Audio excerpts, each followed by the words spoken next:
आज है 23 मार्च 2026 दिन सोमवार। आइए जानते हैं आज दिन भर भारतीय बाजार में क्या हुआ। बाजार बंद होने के बाद किन स्टॉक्स को लेकर बड़ी खबरें आई हैं जिन पर निवेशकों को नजर रखनी चाहिए। अगर आपको वीडियो अच्छी लगे तो इसको लाइक जरूर कर दीजिए। आज का दिन शेयर बाजार के लिए किसी तूफान से कम नहीं रहा, जहां पश्चिम एशिया में बढ़ते तनाव ने निवेशकों के भरोसे को हिला दिया। जैसे जैसे जंग की खबरें तेज हुईं, वैसे वैसे लोगों ने तेजी से अपने पैसे निकालने शुरू कर दिए और पूरे बाजार में घबराहट फैल गई। सेंसेक्स करीब 1800 अंक टूटकर 72,696 पर बंद हुआ और निफ्टी 600 अंक गिरकर 22,513 तक आ गया।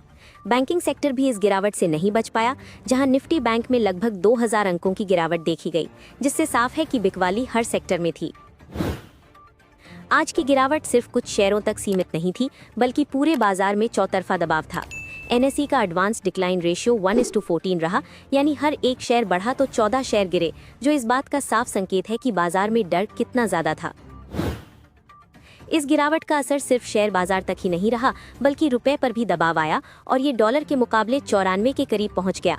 जब रुपया कमजोर होता है तो इसका सीधा असर देश की अर्थव्यवस्था और आयात खर्च पर पड़ता है।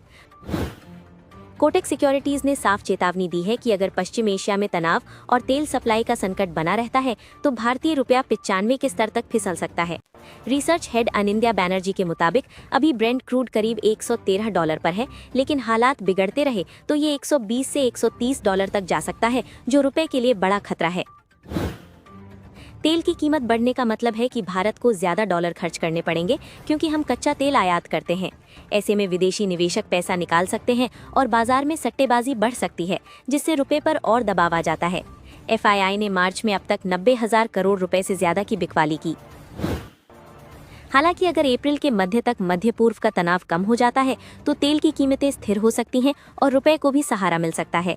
इसलिए फिलहाल निवेशकों के लिए जरूरी है कि वे जल्दबाजी से बचें और खास तौर पर तेल की कीमतों और वैश्विक हालात पर नजर बनाए रखें। बढ़ती महंगाई की चिंता के चलते 10 साल की सरकारी बॉन्ड यील्ड 6.80% के ऊपर पहुंच गई। आसान भाषा में समझें तो इसका मतलब ये है कि बाजार को अब आगे ब्याज दर बढ़ने का डर भी सताने लगा है। आमतौर पर जब बाजार गिरता है तो लोग सोना चांदी जैसे सुरक्षित निवेश की ओर जाते हैं, लेकिन आज यहाँ भी गिरावट देखने को मिली। दोनों मेटल 7 से 11% तक टूट गए, जिससे इस साल की कमाई लगभग खत्म हो गई। गोल्ड फाइनेंस कंपनियां जैसे मुथूट फाइनेंस और मनापुरम फाइनेंस भी गिरावट से नहीं बची।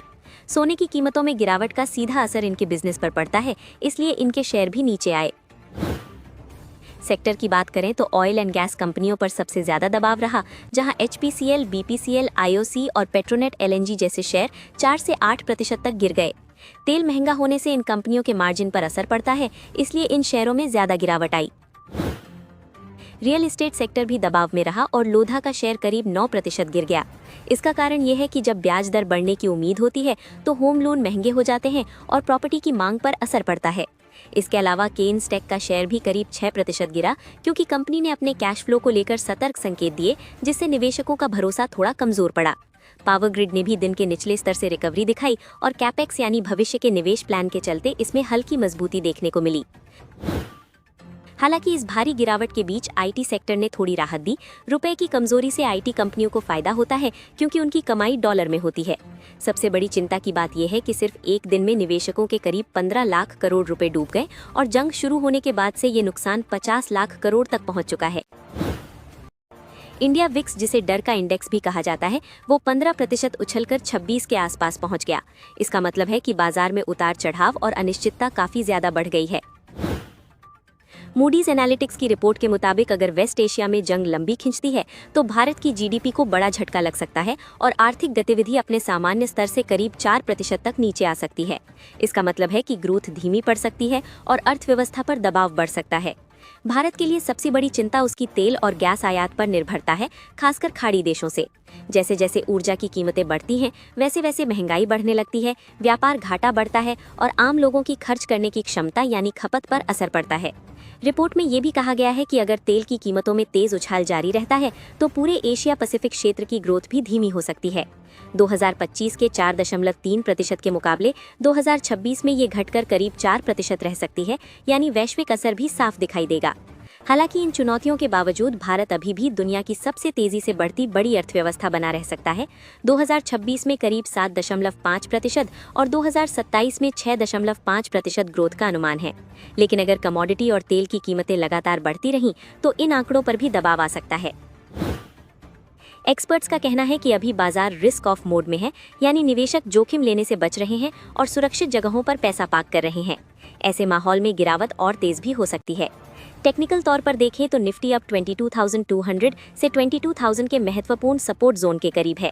अगर ये स्तर टूटता है तो बाजार में और दबाव देखने को मिल सकता है, जबकि ऊपर की तरफ हल्की तेजी में भी रुकावट आ सकती है। एक्सपर्ट्स फिलहाल सलाह दे रहे हैं कि जल्दबाजी में निवेश ना करें, कैश को सुरक्षित रखें और सोच समझकर ही कदम उठाएं। हालांकि लंबी अवधि के निवेशकों के लिए इस तरह की गिरावट में अच्छे शेयरों में मौके भी बन सकते हैं। आज की इस गिरावट के पीछे सबसे बड़ा कारण मिडिल ईस्ट में बढ़ता हुआ तनाव है, जो अब धीरे धीरे एक बड़े युद्ध की तरफ बढ़ता हुआ नजर आ रहा है। अमेरिका, ईरान, इजराइल और रूस जैसे बड़े देश इसमें जुड़ते दिख रहे हैं, जिससे ग्लोबल अनसर्टेनिटी बहुत बढ़ गई है। खासकर अमेरिका की तरफ से ईरान को दिया गया 48 घंटे का अल्टीमेटम बाजार के लिए सबसे बड़ा ट्रिगर बना। इसमें साफ कहा गया कि अगर स्ट्रेट ऑफ हॉर्मूज को नहीं खोला गया तो पावर प्लांट्स पर हमला किया जा सकता है, जिससे पूरी स्थिति और गंभीर हो सकती है। ईरान ने भी साफ जवाब दिया है कि अगर हमला हुआ तो वो भी जवाबी कार्रवाई करेगा और सिर्फ तेल या गैस ही नहीं बल्कि आईटी और वाटर इंफ्रास्ट्रक्चर तक को निशाना बना सकता है। इसका मतलब ये है कि मामला अब सिर्फ सैन्य ठिकानों तक सीमित नहीं रह सकता, बल्कि आम लोगों पर भी असर पड़ सकता है। इसी डर के चलते दुनिया भर के निवेशक अपने पोजीशंस काट रहे हैं और कैश में जा रहे हैं, जिससे बाजार में तेज बिकवाली देखने को मिल रही है। ये सिर्फ भारत का मामला नहीं है, बल्कि ग्लोबल मार्केट्स भी इसी दबाव में नजर आ रहे हैं। मिडिल ईस्ट में चल रहे तनाव के बीच अचानक एक बड़ा ट्विस्ट तब आया जब डोनाल्ड ट्रंप ने ईरान पर संभावित हमले को 5 दिनों के लिए टाल दिया, जिससे बाजार का पूरा सेंटिमेंट बदल गया और गिफ्ट निफ्टी में 700-800 पॉइंट की जोरदार तेजी देखने को मिली। हालांकि अमेरिका ये दावा कर रहा है कि ईरान के साथ बातचीत पॉजिटिव दिशा में बढ़ रही है, लेकिन ईरान ने इस बात को साफ तौर पर खारिज कर दिया और कहा कि कोई बातचीत हुई ही नहीं है, जिससे ये साफ होता है कि ज़मीनी हकीकत अभी भी काफ़ी उलझी हुई है। ईरान ने यह भी साफ कर दिया है कि स्ट्रेट ऑफ हॉर्मूज पूरी तरह सभी के लिए खुला नहीं होगा और जिन देशों को वो विरोधी मानता है उनके लिए ये रास्ता बंद रहेगा, यानी ग्लोबल ऑयल सप्लाई पर खतरा अभी भी बना हुआ है। बाजार की तेजी सिर्फ इस उम्मीद पर टिकी है कि अगले 5 दिनों तक अमेरिका कोई बड़ा हमला नहीं करेगा, क्योंकि अगर अमेरिका शांत रहता है तो उम्मीद है कि ईरान भी जवाबी कार्रवाई से बचेगा, जिससे टेंशन थोड़ी कम हो सकती है।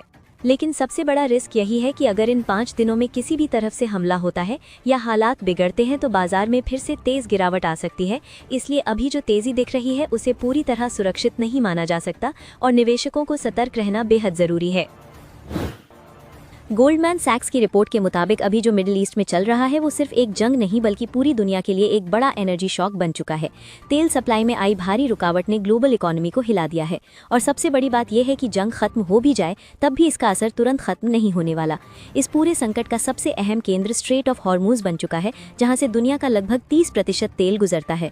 अभी हालात ऐसे हैं कि यहाँ से तेल की आवाजाही लगभग रुक गई है, जिससे सप्लाई चेन टूट रही है और ये लड़ाई अब सिर्फ हथियारों की नहीं बल्कि तेल पर कंट्रोल की बन गई है। रिपोर्ट बताती है कि ईरान इस जंग को अपनी अस्तित्व की लड़ाई मान रहा है, इसलिए वो पीछे हटने के बजाय इसे लंबा खींचने की रणनीति पर काम कर रहा है। वहीं अमेरिका के लिए भी तब तक पीछे हटना मुश्किल है जब तक वो इस अहम समुद्री रास्ते पर कंट्रोल हासिल नहीं कर लेता, यानी दोनों तरफ से टकराव जल्दी खत्म होना आसान नहीं है। सबसे बड़ा झटका तेल सप्लाई में देखने को मिला है, जहां करीब 17% ग्लोबल सप्लाई अचानक कम हो गई है। इतनी बड़ी गिरावट इतिहास में बहुत कम देखने को मिली है और इसी वजह से तेल की कीमतों में तेज उछाल का खतरा बना हुआ है, जो 2008 के रिकॉर्ड स्तर को भी पार कर सकता है। इसका असर सिर्फ पेट्रोल डीजल तक सीमित नहीं रहेगा बल्कि पूरी अर्थव्यवस्था पर पड़ेगा। तेल महंगा होने से ट्रांसपोर्ट, खाना, बिजली सब कुछ महंगा होगा, महंगाई बढ़ेगी और साथ ही ग्लोबल ग्रोथ भी धीमी पड़ सकती है, जिससे आने वाले समय में बाजार में और बड़ा उतार चढ़ाव देखने को मिल सकता है। गोल्डमैन सैक्स की नई रिपोर्ट के मुताबिक अब ग्लोबल सेंट्रल बैंक एक बार फिर सख्त रुख अपना सकते हैं और इसकी शुरुआत यूरोपियन सेंट्रल बैंक से हो सकती है। पहले जहां 2026 में ब्याज दरें स्थिर रहने की उम्मीद थी, अब अप्रैल और जून में 25-25 बेसिस पॉइंट की बढ़ोतरी का अनुमान लगाया जा रहा है, जो बढ़ती महंगाई के दबाव को दिखाता है। इस फैसले का सीधा असर ग्लोबल मार्केट्स पर पड़ सकता है, जहाँ ऊंची ब्याज दरें कंपनियों के लिए कर्ज महंगा कर देती हैं, जिससे इक्विटी मार्केट पर दबाव आ सकता है, जबकि करेंसी मार्केट में यूरो मजबूत हो सकता है और निवेश का फ्लो विकसित देशों की तरफ शिफ्ट होने लगता है। भारत जैसे उभरते बाजारों पर भी इसका असर देखने को मिल सकता है, क्योंकि जब यूरोप और अन्य बड़े देश ब्याज दरें बढ़ाते हैं तो विदेशी निवेशक वहां बेहतर रिटर्न के लिए पैसा शिफ्ट कर सकते हैं। ऐसे में इंडियन मार्केट से भी कुछ समय के लिए फंड आउटफ्लो देखने को मिल सकता है, जिससे बाजार में वॉलेटिलिटी बढ़ सकती है। आम आदमी के नजरिए से देखें तो ब्याज दर बढ़ने का सबसे बड़ा असर ईएमआई, नौकरी और निवेश पर पड़ता है। लोन महंगे हो जाते हैं, कंपनियां खर्च कम करती हैं, जिससे हायरिंग और सैलरी ग्रोथ धीमी पड़ सकती है, और शेयर बाजार और रियल एस्टेट में उतार चढ़ाव बढ़ जाता है, जिससे वित्तीय प्लानिंग और मुश्किल हो जाती है। मिडिल ईस्ट में बढ़ते तनाव के बीच एक राहत वाली खबर ये आई है कि एलपीजी से भरे जहाज अभी भी स्ट्रेट ऑफ हॉर्मुज से गुजर रहे हैं, जिनमें पाइन गैस और जग वसंत जैसे भारतीय झंडे वाले जहाज भी शामिल हैं। इसका मतलब ये है कि सप्लाई पूरी तरह बंद नहीं हुई है, लेकिन जहाजों को ईरान के पास अपनी पहचान स्पष्ट करके गुजरना पड़ रहा है, जिससे खतरा अभी भी बना हुआ है। हालांकि जमीन पर सच्चाई ये है कि सप्लाई चेन पर दबाव साफ दिखने लगा है, क्योंकि कई एलपीजी कैरियर अभी भी पर्शियन गल्फ में फंसे हुए हैं और नए कार्गो की एंट्री लगभग रुक गई है। भारत अपनी करीब 60% एलपीजी जरूरत आयात से पूरी करता है। ऐसे में इस रूट पर थोड़ी भी रुकावट देश की सप्लाई और कीमतों दोनों को प्रभावित कर सकती है। इसी दबाव को संभालने के लिए सरकार और ऑयल मार्केटिंग कंपनियां अब एक बड़ा कदम सोच रही हैं, जिसमें 14.2 किलो वाले घरेलू सिलेंडर में सिर्फ 10 किलो गैस देने का प्लान शामिल है। इसका मकसद ये है कि सीमित स्टॉक को ज्यादा लोगों तक पहुंचाया जा सके, ताकि अचानक से किसी को गैस की कमी का सामना न करना पड़े। दूसरी तरफ सरकार ने कमर्शियल सेक्टर को राहत देने के लिए 23 मार्च 2026 से एक नया नियम लागू किया है, जिसके तहत रेस्टोरेंट, होटल और इंडस्ट्री को 20% अतिरिक्त एलपीजी आवंटन दिया जाएगा। इससे कुल सप्लाई प्री क्राइसिस स्तर के लगभग 50% तक पहुंचाई जा रही है, लेकिन इसके लिए यूजर्स को ऑयल मार्केटिंग कंपनीज में रजिस्ट्रेशन और पीएनजी कनेक्शन के लिए आवेदन करना जरूरी होगा। कुल मिलाकर स्थिति अभी कंट्रोल में, लेकिन जोखिम भरी है। जहां एक तरफ जहाज गुजर रहे हैं तो दूसरी तरफ सप्लाई पर दबाव लगातार बढ़ रहा है। अगर मिडिल ईस्ट का संकट लंबा चलता है तो आने वाले समय में और सख्त फैसले देखने को मिल सकते हैं, जिससे आम आदमी की रसोई से लेकर होटल इंडस्ट्री तक सब पर असर पड़ेगा। सेबी ने हाल ही में कई बड़े फैसले लिए हैं, जिनका मकसद एक तरफ बाजार में काम करना आसान बनाना है और दूसरी तरफ निगरानी को और मजबूत करना है। खासकर एआईएफ्स और एफपीआईज के लिए नियमों में बदलाव करके ऑपरेशन को ज़्यादा एफिशिएंट बनाने की कोशिश की गई है। एआईएफ्स के लिए अब स्कीम बंद करने, वाइंडिंग अप में ज़्यादा फ्लेक्सिबिलिटी दी गई है। वहीं एफपीआईज को नेट सेटलमेंट की अनुमति मिली है, यानी अब उन्हें हर ट्रांजैक्शन अलग अलग सेटल नहीं करना होगा। इससे उनका काम आसान होगा और मार्केट में लिक्विडिटी और एफिशिएंसी बेहतर हो सकती है। सोशल इन्वेस्टिंग को बढ़ावा देने के लिए सोशल इम्पैक्ट फंड में मिनिमम इन्वेस्टमेंट को 2 लाख रुपए से घटाकर सिर्फ 1000 रुपए कर दिया गया है। इसका मतलब अब छोटे निवेशक भी इस तरह के फंड में हिस्सा ले पाएंगे, जिससे रिटेल पार्टिसिपेशन काफी बढ़ सकता है। गवर्नेंस को मजबूत करने के लिए सेबी ने अपने अधिकारियों और चेयरमैन के लिए सख्त नियम लागू किए हैं, जिसमें उन्हें अपने निवेश को या तो बेचना होगा, फ्रीज करना होगा या तय नियमों के तहत मैनेज करना होगा। साथ ही उन्हें इनसाइडर की कैटेगरी में लाकर ट्रेडिंग और डिस्क्लोजर के नियम और सख्त कर दिए गए हैं। जीआर इंफ्रा प्रोजेक्ट्स को बिहार में 2441 करोड़ रुपए का बड़ा हाईवे प्रोजेक्ट मिला है, जो कंपनी के ऑर्डर बुक को मजबूत करेगा। हालांकि आज शेयर में हल्की गिरावट रही, लेकिन लंबे समय के नजरिए से ऐसे बड़े प्रोजेक्ट कंपनी की ग्रोथ के लिए पॉजिटिव माने जाते हैं। ट्रेंट लिमिटेड ने 26 मार्च को फंड जुटाने पर विचार करने के लिए बोर्ड मीटिंग बुलाई है, क्योंकि उसके कुछ पुराने कर्ज डिबेंचर्स मैच्योर होने वाले हैं। ध्यान देने वाली बात यह है कि शेयर पहले ही अपने पीक से करीब 60% गिर चुका है, जिससे निवेशकों में सतर्कता बनी हुई है। हिंदुस्तान जिंक और टाटा स्टील ने मिलकर लो कार्बन जिंक के इस्तेमाल पर साझेदारी की है, जिससे स्टील प्रोडक्शन में कार्बन उत्सर्जन कम किया जा सके। ये कदम भारत की हरित इंडस्ट्री यानी ग्रीन इंडस्ट्री की दिशा में एक बड़ा बदलाव माना जा रहा है। रिटेल सेक्टर में विशाल मेगा मार्ट का शेयर 100 रुपए से नीचे गिरने के बाद अब कुछ ब्रोकरेज इसे सस्ता मानकर पॉजिटिव नजरिया दिखा रहे हैं। वहीं एम्बिट ने इस सेगमेंट में ट्रेंड को ज़्यादा बेहतर बताया है, जबकि डीमार्ट के मुकाबले विशाल मेगा मार्ट पर सावधानी बरतने की सलाह दी है। कोफॉर्ज लिमिटेड के शेयर में इंट्राडे गिरावट के बाद रिकवरी देखने को मिली, क्योंकि कुछ ब्रोकरेज जैसे मोतीलाल ओसवाल इसमें करीब 73% तक अपसाइड की संभावना देख रहे हैं।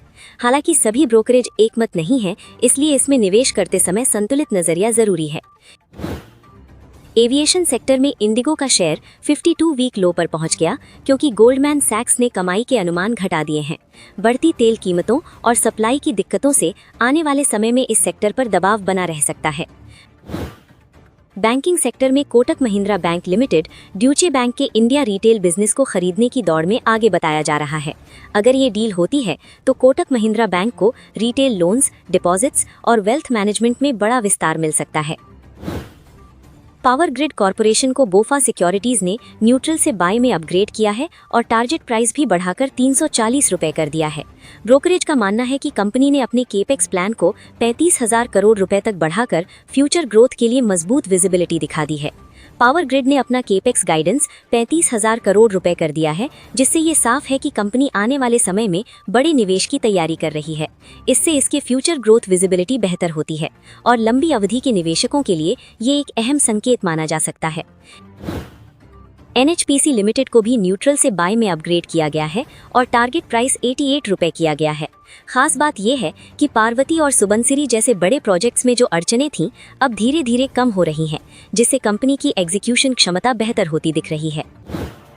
सेबी के चेयरमैन ने HDFC बैंक के संदर्भ में साफ कहा कि इंडिपेंडेंट डायरेक्टर्स को अपनी जिम्मेदारियों को गंभीरता से निभाना चाहिए। खासकर माइनॉरिटी शेयर होल्डरों के हितों की रक्षा करना उनका मुख्य कर्तव्य है।